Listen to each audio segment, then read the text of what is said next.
که از کسانی که از جوانی بعثی بود، از 17 سالگی در حزب بعث رفت و از معاونین آقای حافظ الاسد بود، آقای عبدالحلیم خدام است.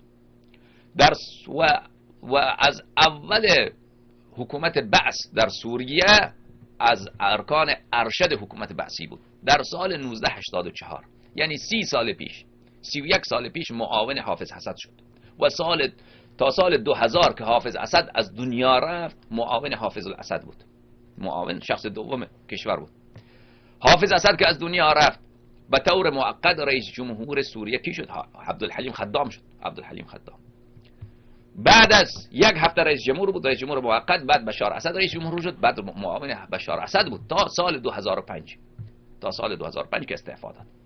دوستان عزیز، این از یک طرف. از طرف دیگر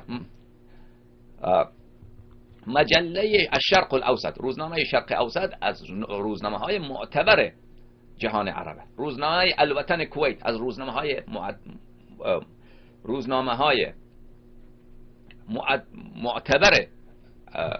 معتبر جهان عربه. و این روزنامه در غیر از این روزنامه هم این مصاحبه عبدالحلیم خدام پخش شده.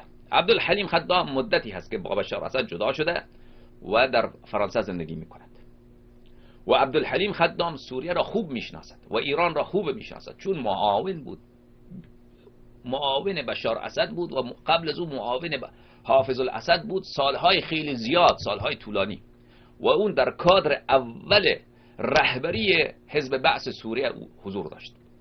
عبدالحلیم خدام که این چنین آشنایی با سوریه دارد و با مردم سوریه دارد و با دولت ایران دارد و با دولت سوریه دارد، ببینید که در این روزنامه چی میگوید. این روزنامه الشرق الاوسط، این مصاحبه هست از عبدالحلیم خدام. ایران احضرت داعش الى سوریه. ایران اون جناحی که داعش را درست کرده در سوریه حاضر و آماده ساخته. جمهوری اسلامی ایران می باشد، قاسم سلیمانی، آقای خامنه ای. بعد این عنوان اینه که عبدالحلیم خدام این حرفا گفته. عبدالحلیم خدام بعد، دوستان عزیز بیننده،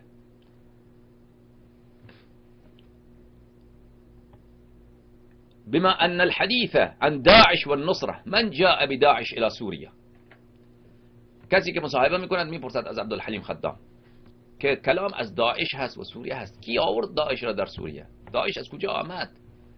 جواب میدهد ایران هي التي احضرت داعش الى سوریه ولا احد يشك في ذلك وانا اعرف ما اقول.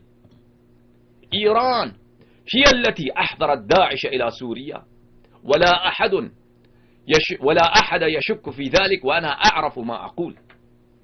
ایران مسئول داعش، ایران داعش را به وجود آورده، ایران داعش را درست کرده در سوریه و کسی در این شک ندارد و من میدانم که چی میگویم.